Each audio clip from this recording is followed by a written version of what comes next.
All right. Have you ever taken time to sit back and ponder the band's longevity and a secret for why you're still around today? It's pretty rare for Australian bands to have such a long innings. Yeah. Someone once said to some actor who was like 90, what's the secret of your long life? And he said, because I never died. I think that's just with the church. We sort of never really broke up, you know, like people left and people came back. But, you know, at times we called it quits, but we always seemed to, like in 1997, we were just about ready to get to break up. But we did some concerts and we just thought, we're just too good to break up, you know, we're just really starting to play the way we want to, and it'd just be a shame. So, and I think everybody growing up and getting on better with everybody, you know, in all the sort of the young man sort of pig you get in a lot of bands, and I think all of that, eventually the friction sort of wore itself away, and now everybody knows what each other does best, and we get along very well, and everybody knows what each other's job is, and just seems like, you know, we've still got a lot of music in us, and it'd be a shame to break up. Yeah, sure. You remember having a blueprint for the band's sound when you first started out? Yeah, I sort of, strange enough, I wanted us to sort of sound like sort of Ultravox, David Bowie, with a bit of kind of psychedelia thrown in. I sort of wanted to merge the kind of the things I liked about sort of 60s psychedelia with what I liked about sort of glam and electro sort of new wave. I guess in the time that the church has been around, you've seen a lot of changes in recording technology. How much do you embrace those changes, and have you varied the recording process because of them? I still think the basic thing is the same. A 24-track and a good performance from a live band. I mean, we've used samples, we've used loops, we've used, you know, things to sort of put things in, tune things up electronically and stuff, but I would say basically it's still much the same as when we first started. Just roll the tapes and get a good performance, you know, like, you know, there's a few interesting things that have come out since we've started, but I think we could go into the studio, you know, where we did our first album with the stuff we had then and make, I'd be just as happy with what was around then. You know, we don't use a real lot of that stuff, and I don't miss it if it's not there. Yeah. Personally, like the studio, is that a comfortable environment for you?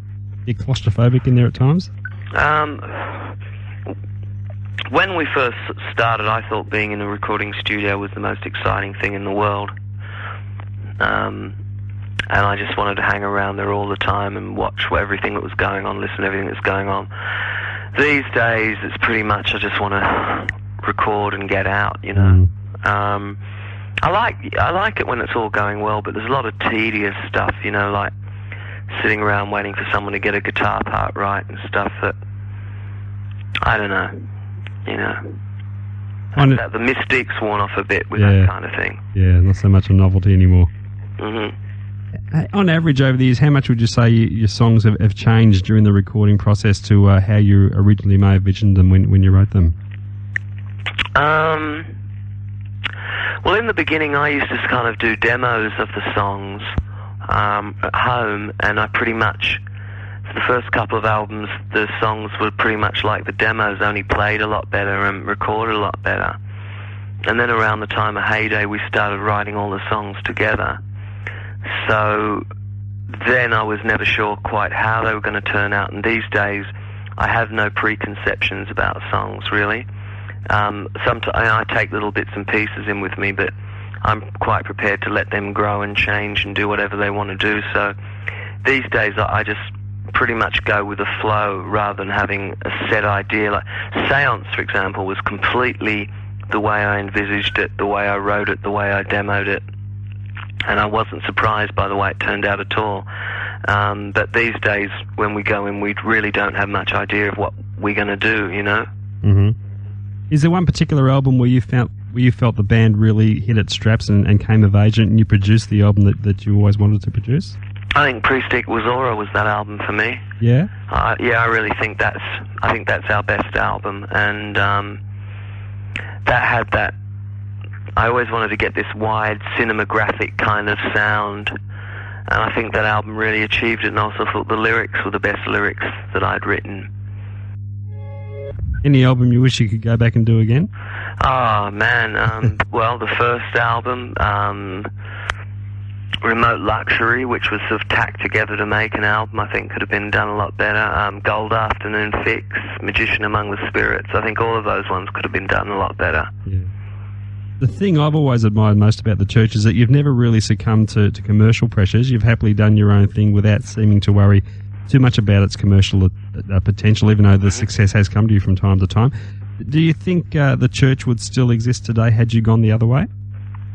No, I don't. I think we would have just been used up, somebody's idea of what we should have been, and we would have been that for like, a year, and then the times would have changed and people would have forgotten about us.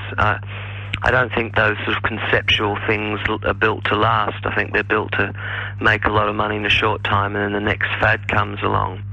And a lot of fads have come and gone since we've started, and every new fad that comes along, everybody jumps on there's sort of, just in the last 10 years, you had the shoegazers, and then you had the Manchester sound, and then you had the sort of the Brit pop sound, all these things come along, and everybody jumps on the bandwagon and does that. And where are all those bands now? Where are all the shoegazers? The bands like Ride and all those bands that were heralded as the huge next big thing. The phase dies out and the band dies out along with them, and only very few lucky ones can sort of adapt and jump off the bandwagon they're riding and get on the next thing. And I think you're much better off not to be part of a movement when you're in a band. Yeah, for sure, too true. How heavy has record company pressure been on you over the years at particular times to take a more commercial approach to your music? All the time. Every especially when we've been with big record companies, they're always, we want you to do this and we want you to do that and we want you to write these kind of songs and look this kind of way. And I remember when we first signed up to Warner Brothers back in 1984, and they had a meeting, and some American guys came over and said, we want to give you a whole lot of money and go out and get some new clothes and get haircuts and stuff. And we said, what? And they said, well, God, American kids aren't going to like the way you guys are with long hair and paisley shirts and sort of scruffy looking, and they want people with, good haircuts and nice clothes and, whatever they thought was nice clothes in 1984. And it was like, forget it. We don't care what fucking American kids expect from bands. We don't, it's just, all the time people are trying to get you to do this or do that, or dance remixes, or try and be, especially then Under the Milky Way came along, everybody saying got to write another song like that, and we just tell them to forget it. We're so hard to deal with and so obstinate that even if someone could convince us that a certain idea was the way to go, I don't think we could stick to it anyway, because we're so random the way we do things. It's just everything we do is kind of accidental. What about the music media and the press in particular? How would you sum up your relationship there? Well, I think in America we've had an amazing run. I'd say 98% of all our reviews have been very, very favourable. Very, very rarely have we had a really bad review. I'd say the same in Europe. It's been pretty much... the last album, Hologram of Baal, went to Germany. I was just surprised when I read the German press, people translating it for me. How many times people just saying, this is the album of the month, this is the album of the year, this is fantastic. We even got some 5-star reviews in the English press, which is always, we've had some really bad reviews in England. We've had some really good ones. And the Australian press has been a whole different thing, because I guess me and the band have been more characters over there that, more kind of celebrities in Australia, and I guess I've had a sort of a love-hate relationship where they all loved us when we started, and then for a while they hated us, and then we got successful in America and they all loved us again, and then they all jumped off the bandwagon again, and then, you know, so in Australia it's been up and down, up and down. In England it's been patchy, but in the rest of the world it's just been really fantastic, and I think our good reviews have kept us alive, really. Yeah. Is there any one misconception, do you think, that the music press has about you or your band that you'd like to put straight? I think a lot of people who work in the industry think that we're difficult people because we know what we want to do and we know what we don't want to do, and we've been tried to coerced into doing things which they thought were really good ideas. For example, in 1982 we were forced to support Duran Duran, which somebody thought was, what a great idea, they'll go and play to all Duran Duran's fans, and you know, but it was a ridiculous idea, you know, it was stupid. We did 7 dates and then we pulled off a 40-date tour because it was just stupid. And I think people think we're difficult for our own sake, but I think we've been difficult because we know what we want to do. We've seen other people try and toe the company line and how dismally it always fails. And so, you know, we've just been determined to just do our own thing and sod the rest of the world, and we will move in and out of fashion as things go, you know? Talk about just songwriting. Do you have a best time for songwriting, or a certain frame of mind that you need to be in to really sit down and knuckle down on the song? I certainly don't write very good songs when I'm depressed or sad or unhappy or worried.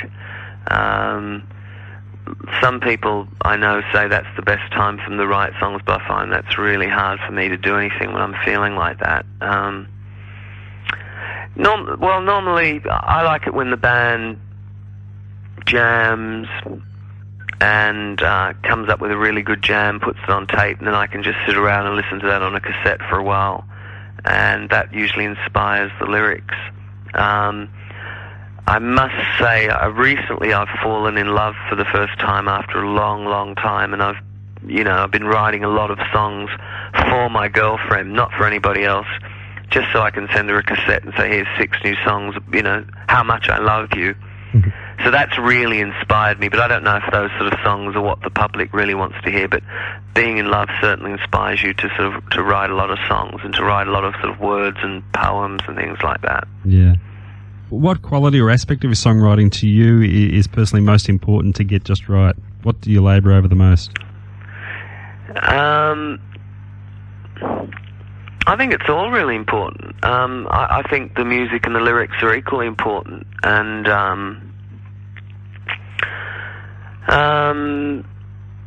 I don't know. I think I put equal attention into everything, into every aspect. With your outside projects, outside the Church's solo albums and projects like Jack Frost, how important are they in terms of working outside the confines of a band for you? Well, when I do them, they're just as important as the Church. I always feel like whatever I'm doing at the time is as important as anything else.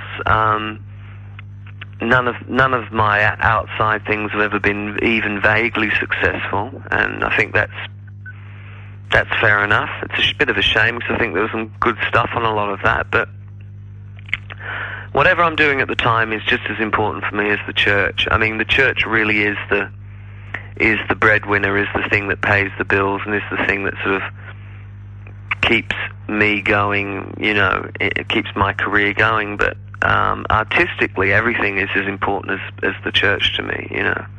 Do you write specifically with those projects in mind, or does it become apparent later on which project the song would be better for? Well, with the Church we write all together, so I mean, rarely do I sit down and write something and come along and say to the Church, this is the song I've written for you guys. Sometimes that happens, but rarely, because I think the best thing with the Church is the democracy that we all write the music together.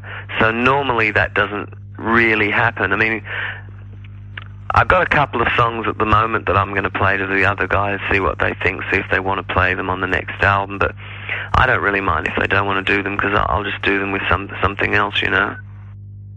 How did the Jack Frost project originally come about, and are there any plans for future works there? Not really. I just sort of bumped into Grant McLennan, and I've always really liked the go-betweens, and went over his house one rainy day and we just sat down and banged out some songs, and I said, I know a really cheap studio, just want to go and record some stuff, and we did that, and it took shape from there, and then we did another one, and we did a little tour of America and toured Australia a little bit, but it just kind of, I think we were both disappointed by the fact that we didn't really get any results, yes, you know, like we didn't really get any kind of acclaim, and I don't even think the second album even got many reviews, and that just kind of makes you think it's not really worth carrying on. Yeah, a shame. You've also had a hand in producing other artists. How has being a recording artist yourself helped you in terms of being a producer and understanding the artist's needs? Yeah, it does. I mean, Marty's been producing a couple of things at the moment, and he comes around and complains that, you know, you got to be a psychiatrist, and I think that's really true. When you produce things, it's not just the technical aspects of producing, it's always the kind of you know, you've always got somebody who's unconfident about their position in the band, and someone who, you know, wants to do this and the others don't want to do that. So I think having a background of being in a band myself and seeing how people, you know, how people work together, I think it's really useful to. And I would never produce a band. I would never produce a rock band. The things I like to produce are people who are singers and maybe want to collaborate on some music with me, you know what I mean? But I'd hate to come in to some young band that have written a whole lot of songs and want to record them, because it's just not worth the trouble, you know, just getting involved in all those inter-band politics and stuff, and, you know, it's just not worth it. Who cares? You're based in Sweden these days. Has moving there had any effect on your songwriting and how you create your music?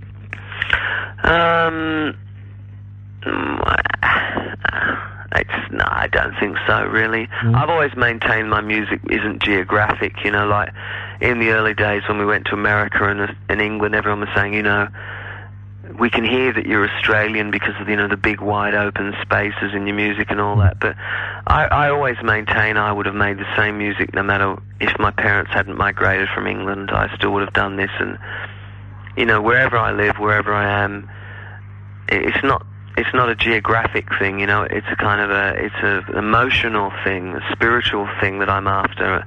So I don't feel that you know, I'm not writing social commentary or anything like that, so it doesn't really matter that much, except that I'm quite much happier here because I'm closer to my daughters. So when I was living in Australia and they were living over here, that was kind of slowing me down a bit, but yeah. No, I don't think things have really changed that much. Have you taken any much of the music scene over there? There's no music scene in Sweden, you know, and there's a couple of, you know, you've got the Cardigans and Ace of Base, and, you know, but it's not like, I don't even know what Sydney's like, you know, like once upon a time you had a choice of going and seeing sort of 10 really big bands on Saturday night. Yeah. All this stuff happening. It's not really like that over here, you know. It's just like occasionally there's a big band from England playing here and stuff, but I wouldn't really see. Maybe there is. I mean, maybe I'm too old. Maybe there's a thriving underground scene of 20-year-old guys, you know, jamming somewhere in a basement, but I mean, I really don't know about it. Yeah. Is it difficult? Are there any pitfalls in trying to coordinate band business with members sort of spread all around the place? Oh, yeah, it's hellish, getting album covers together and getting people to approve things and stuff, and yeah, it's really hard. Marty's floating around between England and Sweden, Peter's up in the Blue Mountains, and Tim's in Sydney, like, up to his eyeballs in all these different things that he's doing. It's really hard. Yeah. Now, I think you mentioned when I spoke to you earlier that you're heading off to the States later in the week. Is that on church business, is it? No, I'm just going over to see my girlfriend. Okay. I've got a girlfriend there, so I'm going to go and visit her for a week and hang out. Cool. What is in the immediate future for the band? Well, this year we're going to release a live album, and we're going to release an album of other people's material. All right. Which could be coming out at the same time or could not be coming at the same time. It hasn't quite been decided exactly how this is going to work. It was going to be that the live album was the important one and the covers one was going to be a kind of a mail order only thing, and then I thought, well, I'd rather get behind the covers one than the live album because it's more interesting to me, because we're going to tour America later on. And I suggested to the American record company that they release both records simultaneously, and they were kind of, last time I spoke to them, they were into that idea of putting both these records out and letting the public choose. But I sort of want to de-emphasize both those records and say neither of them are the new Church album. Like, that's what we're going to record in June, and that'll be coming out early in the year 2000. So that both of these albums are just kind of, I don't know, just sort of summing up a period, you know? Mm-hmm. The covers album, what kind of material are we looking at there? It's all kind of strange stuff. I mean, I guess there's going to be some sort of stuff people would expect us to kind of cover, and then there's going to be some weird, obscure things as well. And we're not exactly sure. We've only recorded 2 of them so far. Mm-hmm. But, you know, I guess there'll be a Dylan song and a Bowie song and a Lou Reed song and maybe a Beatles song and some things like that. And plus some sort of more obscure stuff that we've kind of played around with over the years, you know. Some things we've done live that we've never actually put down on tape. And just, we're going to do that, spend a week doing that before we start making our real album. So I'm not exactly sure which songs are going to make it and which ones aren't, but we've done 2 already, so we're quite excited by the results. Oh, fantastic. And what about live work? Anything on the horizon there? Well, as I said, we're going to tour America in September. So we're going to spend September and a little bit of October touring America. And I don't think we're going to get to Australia this year somehow. I think we'll save that until our next real album comes out. Fair enough. Okay. All right, Stephen, look, I won't hold you up any longer. I want to thank you for your time. Okay, thanks very much. Been a treat speaking with you. Thanks for all those wonderful years of music, and I hope there's many more to come. Yeah, thank you. And we look forward to the new projects in the new year. Okay, man. Thanks, Stephen. Bye. Cheers.